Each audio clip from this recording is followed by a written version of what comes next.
Good morning, everyone, and thank you for joining us today for the panel discussion hosted by Nexdigm on tailored outsourcing, a solution for new age challenges. I'm Alpana Shilgaonkar from Nexdigm. I'm the Executive Director for Business Process Management and head the operations for the finance and accounting and contract management verticals. Nexdigm is an employee-owned, independent, global business advisory organization that has been supporting multinational companies in their various business strategies and projects since the late 90s. We have helped businesses from over 50 countries across their functions to optimize their processes to churn better efficiencies. Nexdigm has been the recipient of multiple accolades. We were honored to receive the International Accounting Bulletin for the Advisory Project of the Year in both 2017 and 2019. Additionally, we are consistently rated by Euromoney to be among the world's leading tax and transfer pricing firms. Nexdigm provides multifunctional and digital capabilities across business consulting, business services, and professional services. We provide both public and privately held firms with integrated solutions navigating their complex challenges.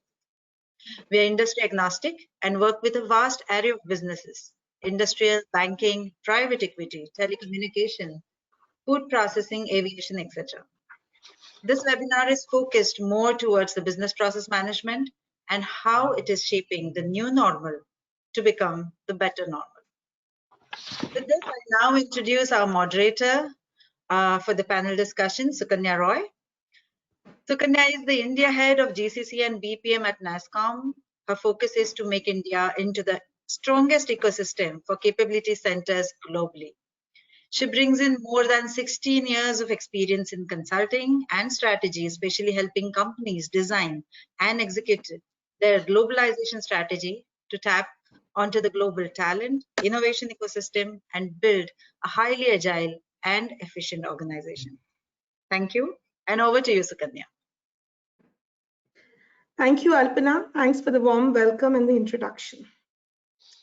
As we emerge out of this crisis that hopefully is the worst that we have seen in our lifetime, one of the things that's become very, very evident is that crisis and problems are going to come in all form and manner, something that we'll never be able to plan for.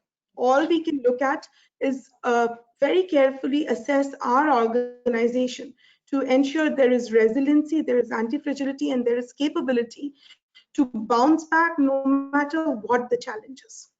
And while organizations have done a great job of ensuring that customers and employees are taken care of and business carries on as usual, no organization operates in isolation, right? We all need critical partners, strategic members who will support and enhance our capabilities, right? As the saying goes, any organization, we are as strong as our weakest link, and hence it becomes that much more important that we identify our partners and we enable our partners in a way that they not only complement our skills and capabilities, but also make us better for the future.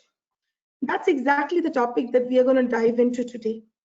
How will outsourcing change, evolve, improve, or you could use any of these words, but how would that relationship evolve through this crisis? And I have a wonderful panel who are very experienced, who've been through the journey multiple times, who will bring in their insights on this. I want to welcome the panelists. Our first panelist is Tom Spink, who's a non-executive director for Norfolk and Norwich University Hospital. Tom has had an illustrious career in many organizations such as Aviva, where he held leadership role across geographies.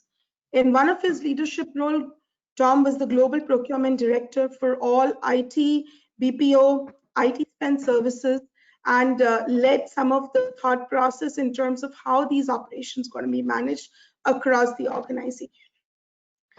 That makes Tom very, very suitable to run this panel and provide his thoughts on how things will evolve for the future. Welcome, Tom.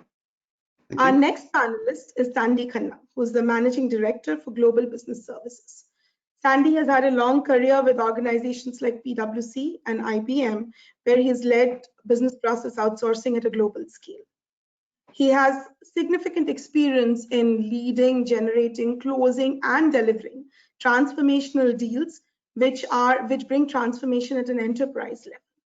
Very recently, Tom led the development of a new business unit, a unit called Global Business Services at BT. Welcome, Sandy. Well, thank you. Sorry, I meant Sandy. I meant Sandy, my bad.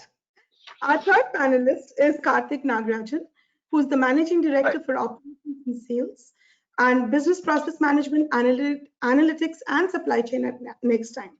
Karthik has had an illustrious career in BPM across organizations such as HCL, Aviva, Avaya. He's successfully turned out many global capability centers, shared services centers, as accelerated revenues and delivered ROIs to shareholders. Welcome, Karthik. First, before we get into the panel discussion, Karthik, why don't you share your thoughts on what business process management really means at Nexdigm? Sure. Thank you, Sukanya. Thank you, panelists, and thank you, everybody, for attending the Nexdigm webinar. So to start with, I'd like to touch upon what BPM means to Nexdigm. So BPM at Nexdigm means bringing value to our clients, our customers, and the stakeholders through building world-class processes, adopting to the business environment, and leading the change. Having subject matter experts, because we do believe we have world-class professionals whom we hire, retain, train, so that they help our clients build on the capability, both for BPM and for our clients. Last but not the least, integrating technology into the process, because if you don't streamline, simplify process, integration of technology becomes very challenging. So with that, what we also have, so we have close to 1.5 decade of BPM experience, serving a wide array of clients, starting from Fortune 50 to Fortune 2000 across Europe, APAC, and North America. And it's been served by our multiple delivery centers we have across India, which is Pune, Mumbai, Gurgaon, and the other centers that are upcoming. We have in-house specialized team of analytics, automation, process consulting, and change management professionals. So that's what we got in Nexdigm that we really feel proud of. Moving on to what we offer, right? In terms of our service portfolio, we have what it takes to enable the tailored and flexible outsourcing to our clients. When we started, we only pride ourselves being a managed services BPM, but then through our client requirements, through our flexibility, and what it suits our clients for the outsourcing purview, we've kind of expanded beyond managed services. So we also help setting up shared services, running it for our clients through a BOT model.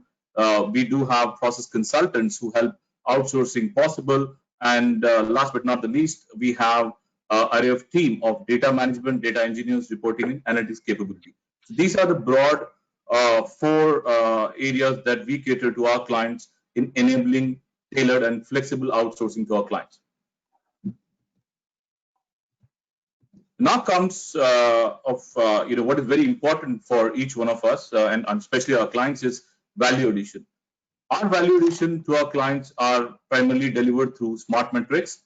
The top 5 in my mind, and I'm just talking beyond the slides that's been presented, is the cost reduction, which is a key driver of why outsourcing even considered the first place. Smooth transition and transformation project. So once the decision is taken, we ensure that the transformation part is being done very smooth through communication, through solid plan, and following through the plans. Third is building a strong relationship with our clients through transparent communication, proactive views on the business, and owning up to the responsibility of the work being delivered out of Nexdigm. Introducing efficient ways of doing the same work with less resource, less cost is something we've dwelled upon, and we are evolving as an organization in passing back to the client. Last but not the least, end-to-end ownership of the work done out of Nexdigm. So this is where our value proposition to our clients are all about. So with that, I would pass it back to Sukanya Roy to start the discussion. And once again, thank you all for being here and giving Nexdigm an opportunity to host this seminar. Thank you. Thank you, Karthik. For ease of our discussion, all of the audience is in listen-only mode. But please feel free to type in your questions, whatever you have for the panel, any specific panelist or in general, please do that. And we'll try to take them up during our conversation, and as well as if we are unable to address all the questions, we'll definitely get back to you. So to begin with, I think, let's just talk about your experiences through this crisis, right? So how about we talk about some examples of how enterprises and partners have worked together to ensure business continuity and excellence, like 1 + 1 = 4. Some interesting insights like that. Sandy, do you want to start with that?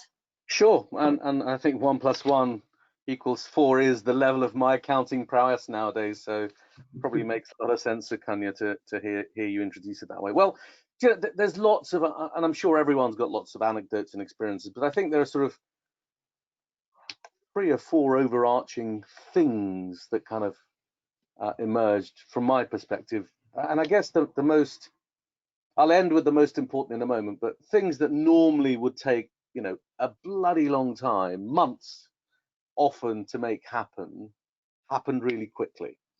And I guess the prime example would be this medium that we're all on now. You know, we've been trying as practitioners, as consultants, as operators, as change agents, to take our clients and our own businesses on a journey of transforming very quickly. And in the days when someone turned up and said, hey, let's implement Microsoft Teams or Zoom or WebEx or Cisco or any other platform, you know, we would have had project plans and change journeys and communications, and it would take 9 months to a year. Well, most clients I know got this stuff, if they weren't using it, in place in a fortnight. So it just shows, right, when you have to do some stuff, we can get it done quickly, all as individuals. So I think that was the first thing, is the end-to-end transformation change that we all try to affect, either within our own businesses or in our clients' businesses, don't need to take this long. We've just proved it. We can get stuff to happen really quickly. We can adapt. Just think about how we've all worked from home, for example. So that was the overarching theme. I think the second one for me was, it was really heartening, and it comes under the kind of title of empathy, is how we all became a bit more human with each other, with our clients, and more tolerant of our individual circumstances. And I've always had this thing around mental health at work and how important it is that as leaders and as individuals, we have the guts to talk about things that trouble us, both at work but also at home, right? We all have challenges in our lives, and often, particularly those from an Indian origin background, and I am, you know, we tend to and not talk about it. And I think what's been really lovely to see, particularly between partners and businesses, is the empathy that's has become much more pervasive.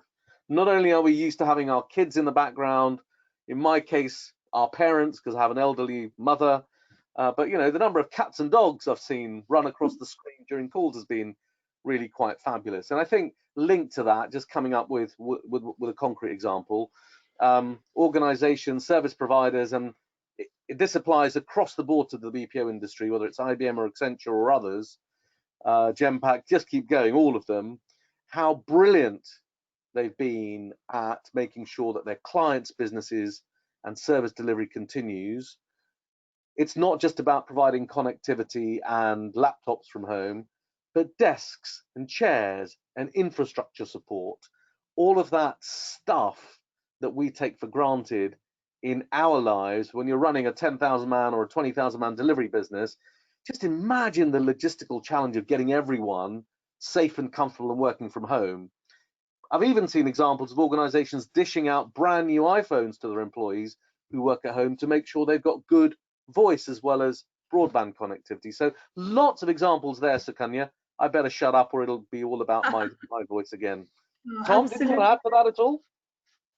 I think you're spot on, Sandy. I agree with everything you said there. I think the example I would quote that really brought together enterprises, and the partners working together was the bring your own device. So working in Aviva, we had been discussing for months and months and months about the pros and cons, the risks around BYOD.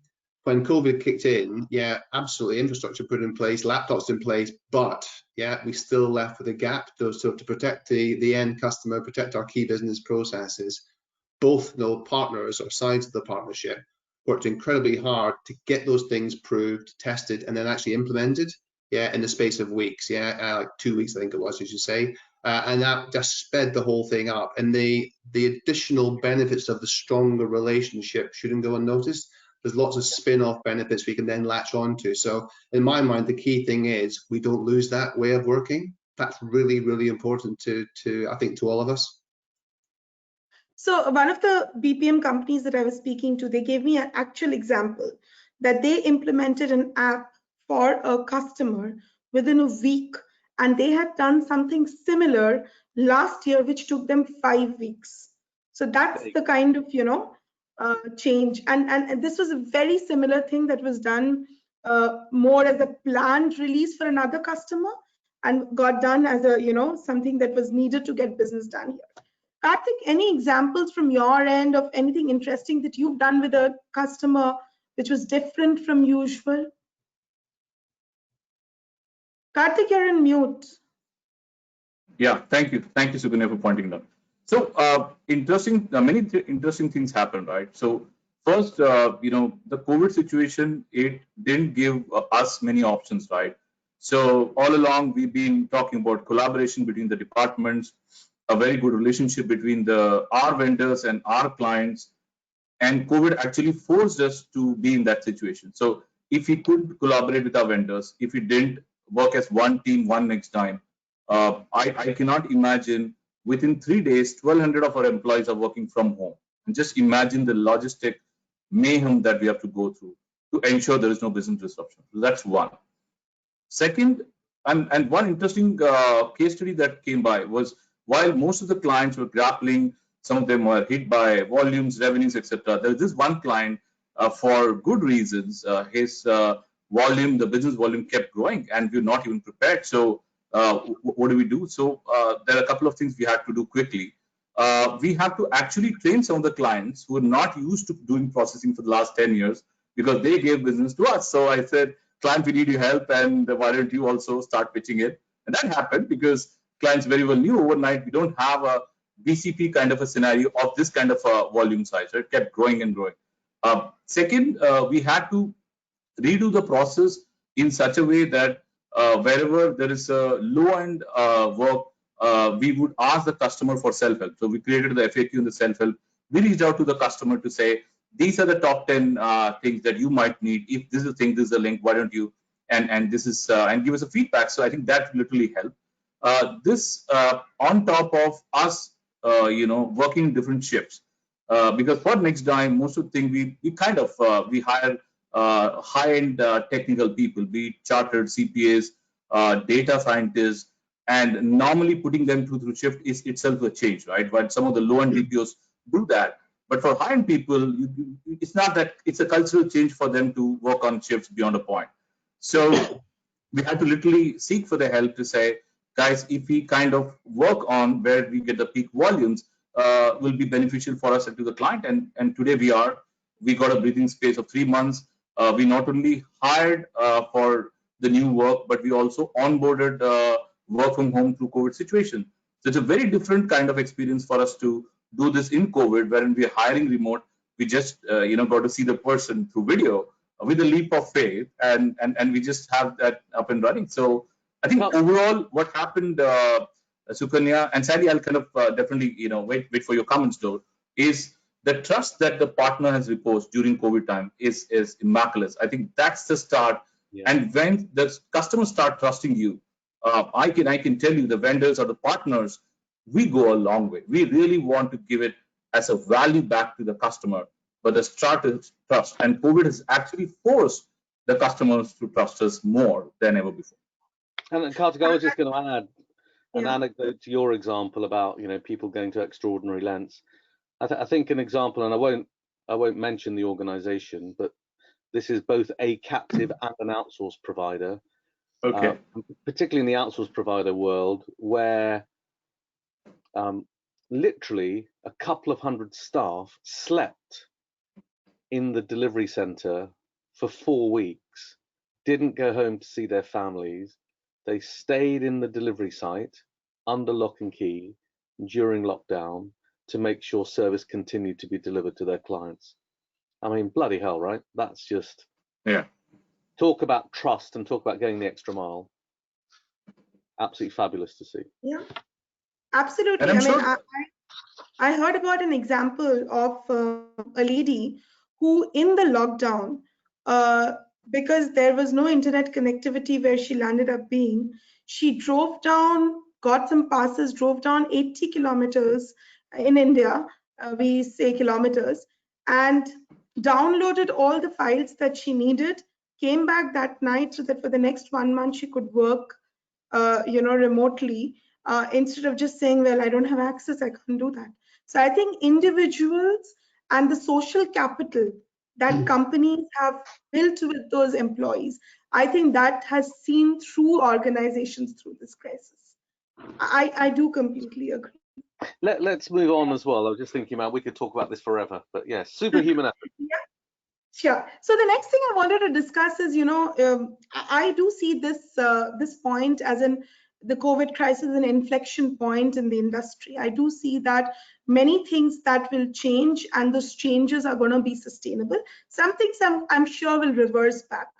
Do you think, obviously our lifestyle, our way of working is changing, but do you think an approach towards outsourcing or towards partners will evolve? I'm not talking about increase, decrease, because that really depends from organization. But the way people look at outsourcing and the way people look at partners to support them, how do you think that's going to evolve through this journey? Tom, let's start with you. Yeah, thanks, Sukanya.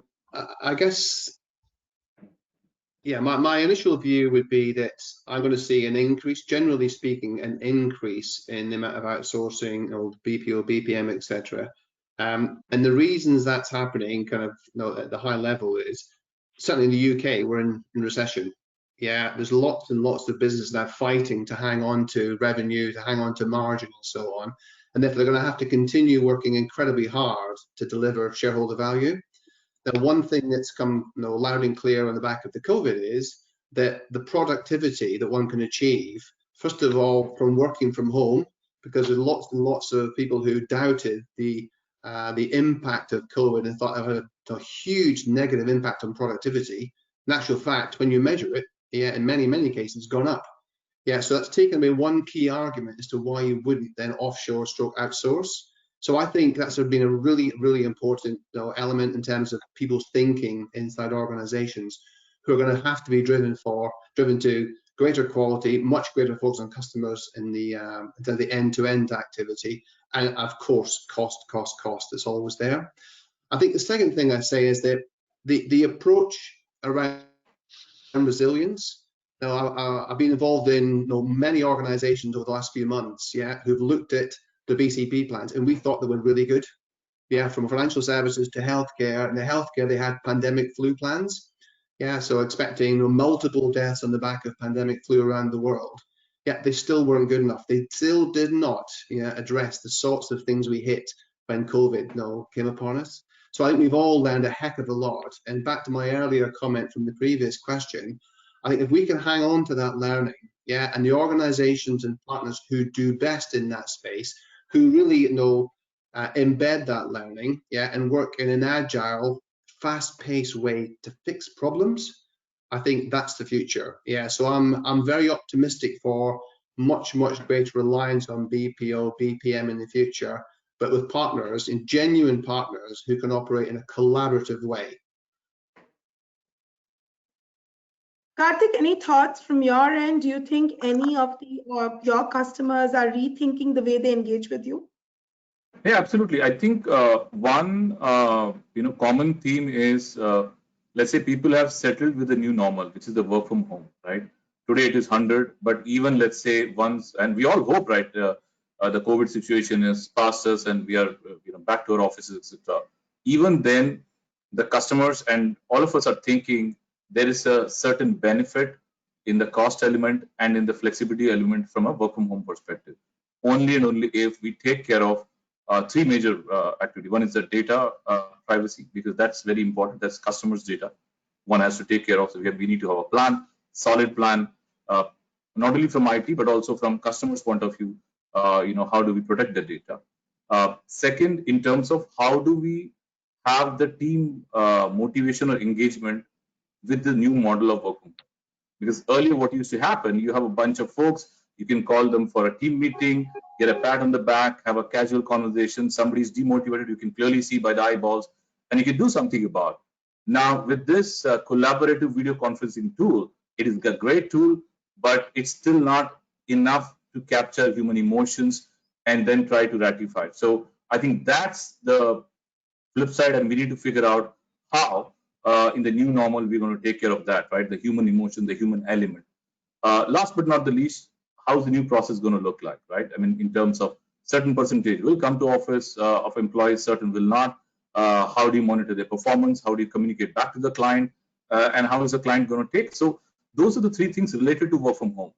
When I also look at customers' perspective, they're now in a situation, some of our customers actually started openly telling their dependency on us as partners. Earlier, they are absolutely like a client, you and I, right? We are different, we are part from different part of the learn, and you are my vendor, and etc. Now, COVID has brought us together much more closer. So our ability to communicate the issues and get their buy-in is very, very high.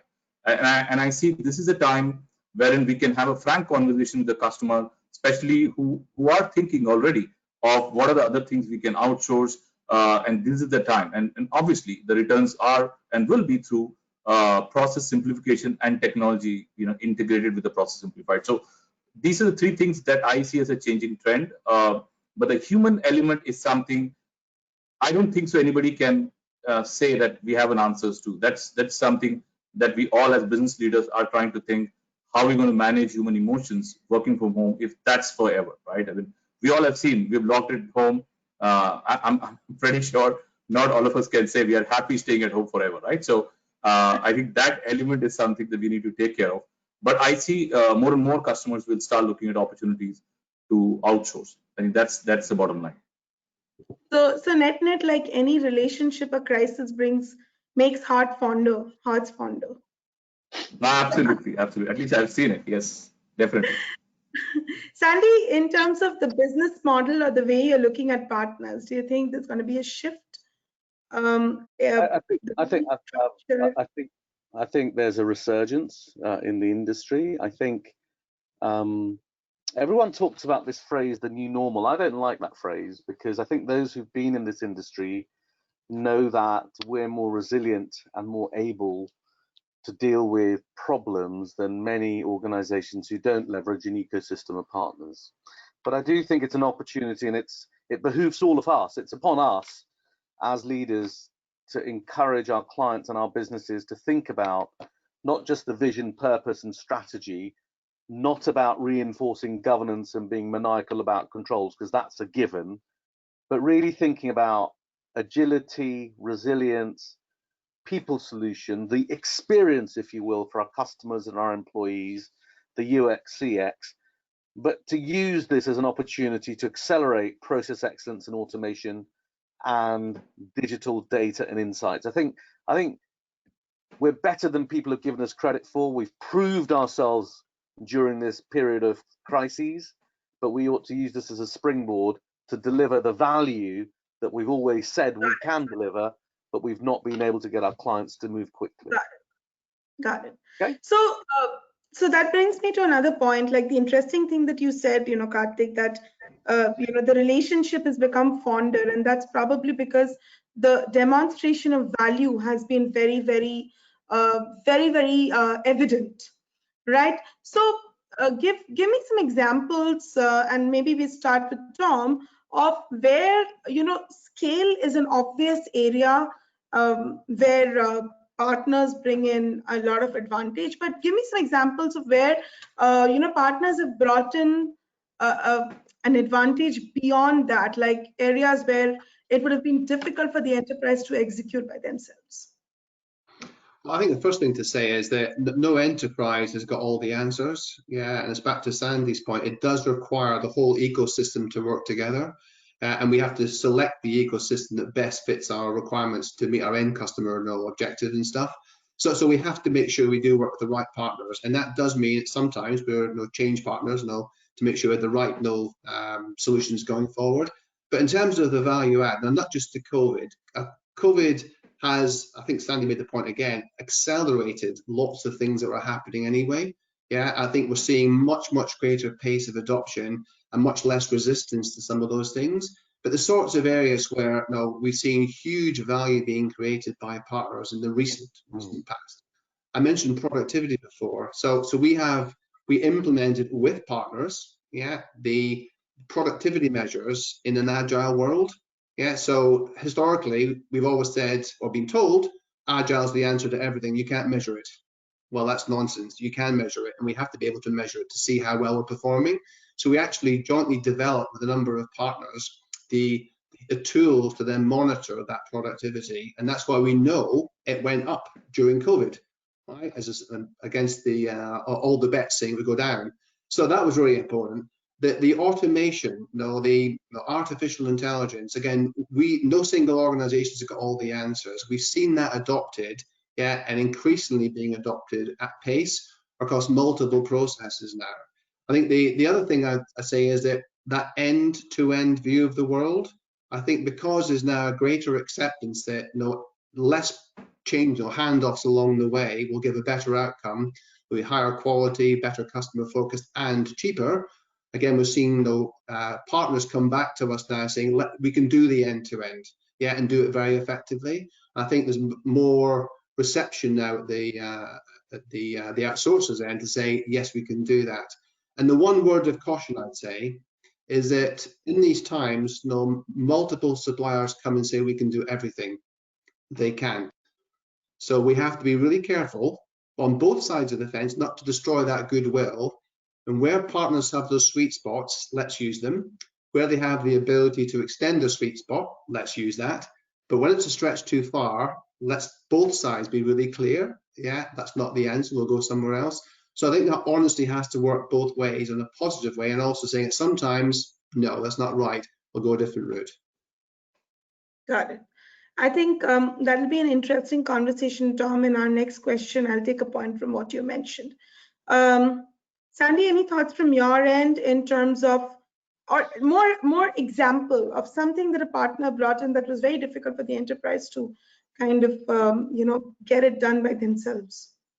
Yeah, not just a COVID thing, right? Just generally across the board. Yeah, in general. So I think, like, we talked about scale and labor, and we talked about efficiency and effectiveness as a dimension that we all want to deliver as outsourcers, and that's what partners have delivered. We've talked about technology skills, people skills, the automation continuum, the capabilities that partners have that in-house captives traditionally don't have the funds, the investment dollars, frankly, to be able to create all of that stuff, because you can spread value across clients if you're investing in it. But I guess the thing that sticks out for me, and this goes back a little bit to motherhood and apple pie, GBS organizations, and therefore by definition and extension, an ecosystem of partners, needs to be the engine room to drive enterprise transformation.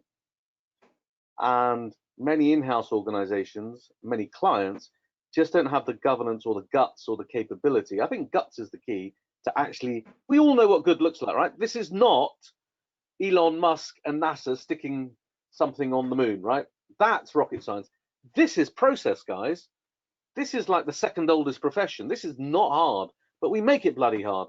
So I think the thing that sticks out to me is partners who have been able to drive true value in driving end-to-end process change and owning that change. That's number one. I think the second one people are very important, right? We are a people-based business, period. You can dress it up whatever way you like. We're a people-based business. How you and how our ecosystem, how our partners incentivize, motivate, and the ones that have been really successful second staff in and out of our ecosystem, into clients, out of clients, into the BPO, out of the BPO. I think those that have done that have added value in a way that I haven't seen many organizations do. So there's table stakes, and then there's this additional stuff. And I think it's the additional stuff which is sexier and more interesting and more fun, which is where we need to take our clients and ourselves, into that new world. Yeah, a partner essentially brings in their learnings from many organizations in many industries. Exactly. Right, be beyond your individual experience. Correct. And this is not meant to be an advert, right, for Nexdigm. I mean, that's not Tom and I are doing. I think genuinely with Tom's experiences of having procured these things and my experiences of both having run an outsourced business as well as captive operations, it is interesting how you see how you get the best of both. And I think that's the key here. That's how you deliver true enterprise agility and value. Don't get stuck on just one or the other. You're getting me excited here, Sukanya. You've got to stop it. No. So, Karthik, I'm going to ask a modification of this question to you. Give me an example of maybe, you had a deal and you had a project ongoing and a certain scope defined, and then certain things that you guys observed and brought in, which was probably out of scope per se, but really went, miles and bounds in helping the enterprise. And you may have to rethink the way you execute, but it did help them. Yeah, I think, one that sticks to my mind is the good news is the COVID is still not stopped us getting new business. So we are trying to do remote transition. And this is, at least for us, one of the first of a kind, right? So we started, using some level of technology, change in process, and even, contribute to the technology that we are currently using, in terms of the collaboration tool, in terms of the data repository, in terms of the workflow tool, which is not part of the scope earlier with the client. So I think when you go above and beyond, not only taking care of the day-to-day business, but what truly adds value, which the client is not aware, and try and convince. And it takes a very hard sell sometimes, because whenever it talks about tools, they have their own IT department, they have their own data privacy, and benefit is not going to stick so easy when you have data privacy versus a partner who is sitting on offshore, right? So those are things that it's a sticky wicket sometimes. But then our relationship and the credibility over the last 5 to 10 years made it much more easier. And today the same senior leaders moved on to a different client in the last 6 months. And the first thing he did is to call us to say, look, I mean, you guys did it to my earlier stint, and I want to give you more business. So that's a testimony of, how, we should not stick to the scope. Scope is very important because that builds credibility, right? If you stick to the scope, that builds credibility, that builds the expected outcome, and then it's a loop in the positive direction. But then wherever you see opportunity, like you correctly mentioned, Sukanya, because we learn from a lot of customers. We are a combination or evolution of what customers taught us based on their issues, their expectations, and we are therefore a knowledge hub. And no harm in actually trying to space out where we can pass it on to our existing customers and sell it to them. And when I say sell, it starts with the conceptualization. Takes a lot of time. Sometimes takes a lot of time. But then eventually, when the customer comes back to you, especially when he moves on to the next organization, that's a kind of icing on the cake to say, yeah, you actually did a good job. And with Nexdigm, I think many customers have moved on to a different organization. They came back to us. So that's another way of saying that something we've done nice in involving the customer, pretty much. Good for you, Karthik. You need to start an executive placement firm on the side. That's going to help you. That's our next step. Yeah, why not? So, Tom, I'm going to take you up on a point that you mentioned. You said that a lot of partners are going to come and say that we'll do everything. We can do this, and that as well. And it's very important that you pick the right partner. So if you were to select, have the parameters for how you select a partner evolved? If you were to think about new partners or even rebalancing your current portfolio, what would be some of the parameters that have come in, gone out, or higher weightages going forward? Yeah, I think the basics will always be there, right? Look, can they prove they can deliver the service, the cost, all those, the usual things. I think that what's changed, in recent months, and has certainly separated out the great partners from the okay partners, I think is around the cultural fit, frankly. And that's a really difficult thing to measure. But fundamentally, when you're aligned, with a partner up and down that supply chain, partners up and down the supply chain, the first thing you don't do when the COVID kicks in is pull out the contract and start quoting clauses back. You just don't do that. You sit down and you fix the problems that are of the day, and that's when it works really, really well. So I think the big change in my mind is spending even more time looking at that cultural fit between existing partners and or potential partners, because CEOs come and go. Culture takes a long time to evolve, and therefore if you're working with a cultural fit that's strong, you'll overcome most issues. If you haven't got that fit, it's an uphill task all the way. So, and that's a tricky one to evaluate, right? Because when you're selecting a partner, you're going to see a handful of people. So it takes a lot more to get there. Sandy, any thoughts from your end in terms of what you would prioritize as a criteria? I think Tom summed it up well. I guess resiliency, of course, is something we've always thought about when we're choosing a partner, as we've just proven.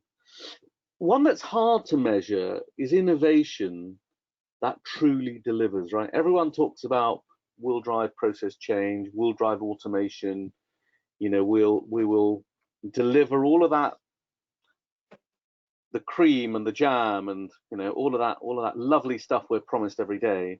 I suppose I struggle at times with, and I've thought long and hard about, and I think Tom talks it well, he calls it cultural fit. I think it's more about governance and mindset, and not having short corporate memories that everything was perfect when we did it ourselves. Driving true innovation, I think, requires being open and honest on an end-to-end basis, and I haven't seen that often.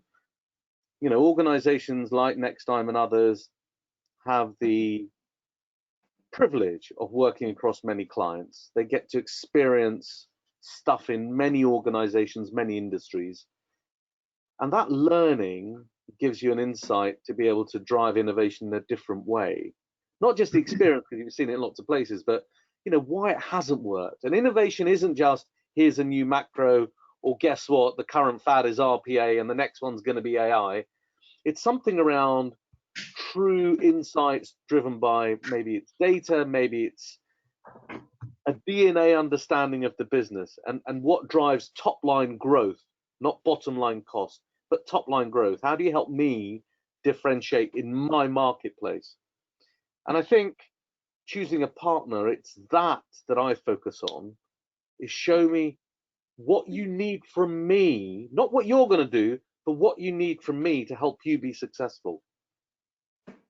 So I guess that's the only additional thing, Sukanya, I would add to Tom's comments.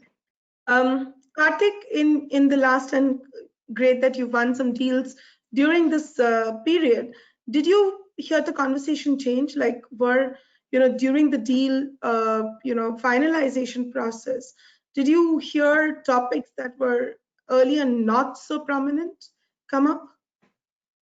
Yeah, I think there are top 3 messaging, if I can relate. What has changed after COVID is they want zero business disruption. So they're saying today it's COVID, tomorrow it could be anything. It could be World War whatever, 3, 4. So that's it. Yeah, nice and optimistic. That's what, and I'm telling you what I heard from one of the clients. So it's that's what they're saying. So what is your preparedness if something further goes wrong? So will is one, and and the preparedness in terms of starting from data, starting from people, starting from how we're going to do it. The second thing is now they're upfront. So earlier their first thing is, okay, I will do outsourcing from a onshore to offshore model. So how long this is going to do a BAU, business as usual, and then let's talk about what do you need from innovation, etc. Now the first question they ask, do you really know my business? Because at the time of adversity, if your partner is not aware of your business priorities, your business levers, there is no way in hell he can help you. There is no way, because then the sensitivity even doesn't kick in the first place, right? You don't know what is important for the clients. All you're talking about is your transaction volume, or you're in the name of, like Sandy mentioned, right? It could be a robotics, etc. That is fine, but do you really understand the business? If you do, and therefore, as Nexdigm, we also have sector focus, in terms of healthcare, food processing, BFSI, etc., wherein we have a lot of experts, industry experts who've been with the industry for the last 25 odd years, being part of our panel in the organization, who guide us in terms of these are the priorities. That is the serious game changer or the differentiator today, if we are able to articulate that well to the client. Because everything else in terms of technology, process simplification, driving transformation during COVID times, I'm not saying it's a given, but it's very tough to say that and even to implement. But that is fine. But the differentiator is, what do you know about me and my business? Have you done it in the past? Similar. And tell me my priority. So that's where the customers have kind of, the questions are very different to say, I want to quiz you, do you really know me and my business? Versus I want to just give you business because I'm going to get my cost savings, etc. So that's the one thing that one needs to really, really do the deep study about the prospect that you're talking about. So the domain part becomes very significant now, because you need much faster ramp. Got it. So I will flip the question now a little bit, and I say that what will partners expect from enterprises to make this entire relationship successful? So what's, one end, today you are selecting a partner, but the partner in the process is also figuring out how is it going to be to work with you. So what will make that difference to make this entire relationship a success? Sandy, any thoughts from you? I'll keep it succinct in the interest of time. I don't want a supplier-buyer relationship with my customer. It's never going to work. If I'm treated as a third-party arm's length, low-cost bums on seats, or actually if procurement manage the relationship rather than the business manages the relationship, I'm out. I don't want to deal with you, Mr. Client. It's never going to work. Go find yourself someone else. Back to the cultural thing Tom said. I think the other thing that I would insist on is backbone and governance. I want my client to put in a transparent, unfettered ability for me to have access to the business, and an unfettered ability for me to be creative and innovate to transform. And thirdly, don't make it one-sided. This is meant to be a relationship and a partnership, right? So the contract cannot be one-sided. If it is, you've got the wrong partner. That's it. Those three things for me. Got it. Karthik, any messages from you to your current and potential customers? See, I think the only message is it has to be win-win. And it can't be that, while I'll tell you, I think as Nexdigm, BPM, and all our competition, we talk more and we pride ourselves in being managed services, which means once you give the business, it's in the hands of experts, so you don't need to worry about it. But having said that, there is a level of partnership and sponsorship we need, especially when there's a change management involved. And you're not going to achieve success without changing anything, right? So that's one perspective. We need our customers to back us unconditionally sometimes, because we're also trying new things. And when you try new things, you can't guarantee outcomes. Most of the time it will be because there's a plan, there's a procedure, you get through the approvals, people know what the risk and rewards are looking like. Still, sometimes it takes time, right? How many people can confidently say this robotic is going to be 100% success? If somebody tells you, Sukanya, trust me, he's lying. It's never going to be, because there is always that one sub-process which nobody has thought about, and it's not going to work. So I think those are some things wherein you need your partner and your customer to be working as one team. customers should be sponsoring your initiative as long as the intent is there. And I tell you, one gentleman who's right there on the forum is Tom. Tom Springs was a huge sponsor during his Aviva days, and heard a lot about Tom. And one of the reasons why we invited him over is he made it work when others couldn't even think about it. So I think I would rather want Tom to talk about how does he make it work, how does he do his magic, versus me setting any expectations. We're good, Sukanya, as long as we get business, to be honest. But yes, it'll be better if the customer backs us. Tom, anything that you did differently within your organization to prepare the org to welcome the partner? I'm not sure differently, but just sort of building on both Sandy's points and Kartik's compliments. Thank you, Kartik.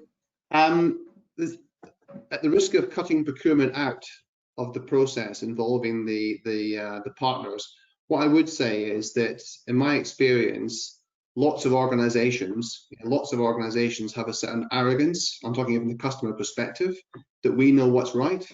Whereas actually, a huge amount of value comes from our partners in that whole supply chain. And sometimes that initial reluctance to embed that way of thinking and to really engage the partners needs a little bit of a push.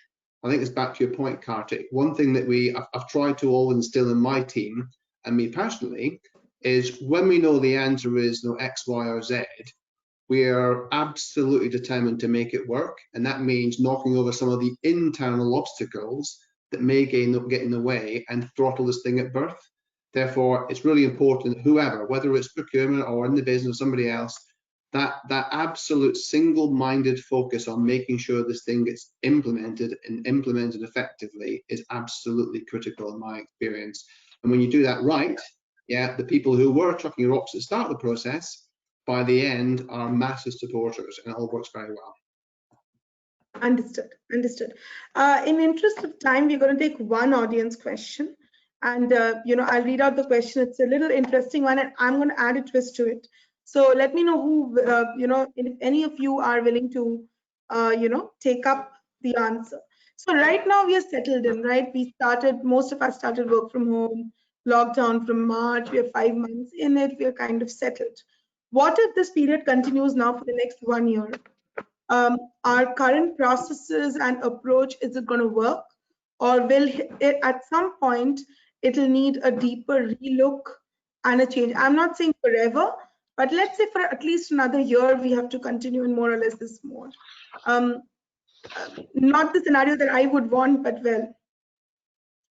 So who would like to take that answer? Is there some major changes that we'll need to do?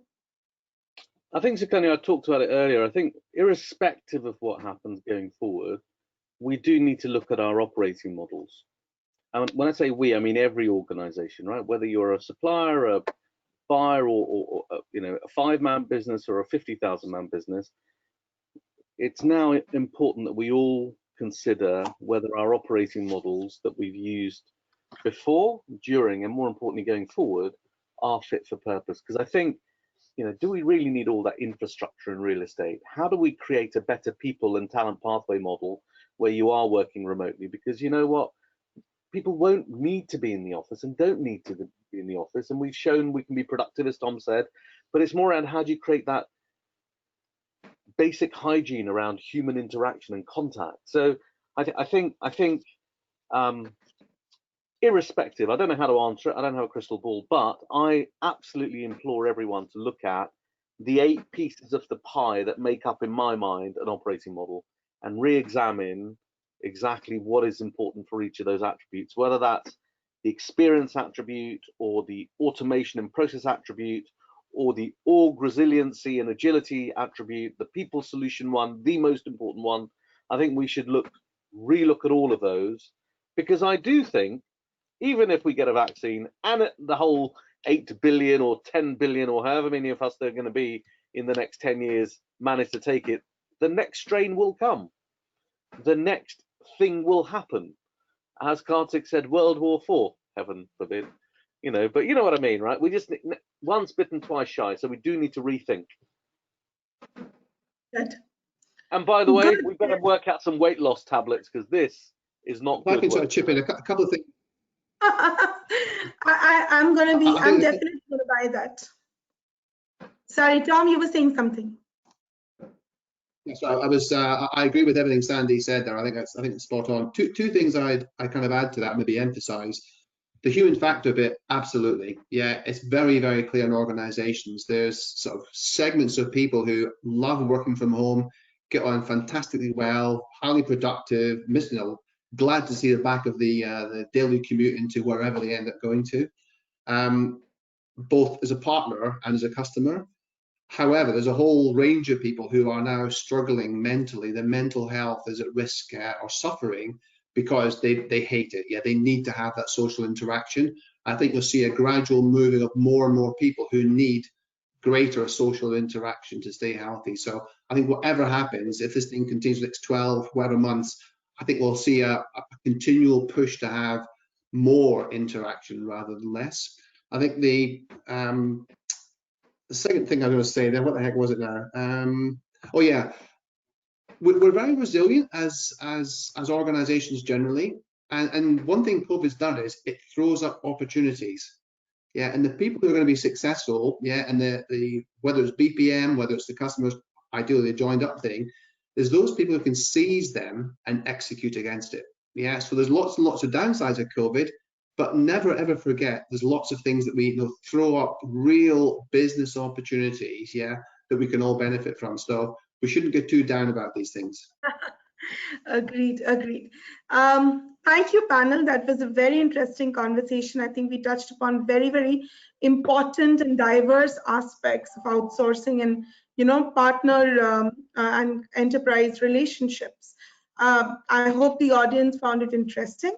I would now like to invite upon Alpana to close the session.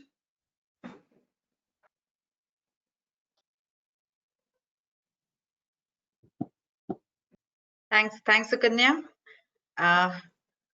This brings us to the end of our session today. I'm very thankful to all our participants and panel members for your time.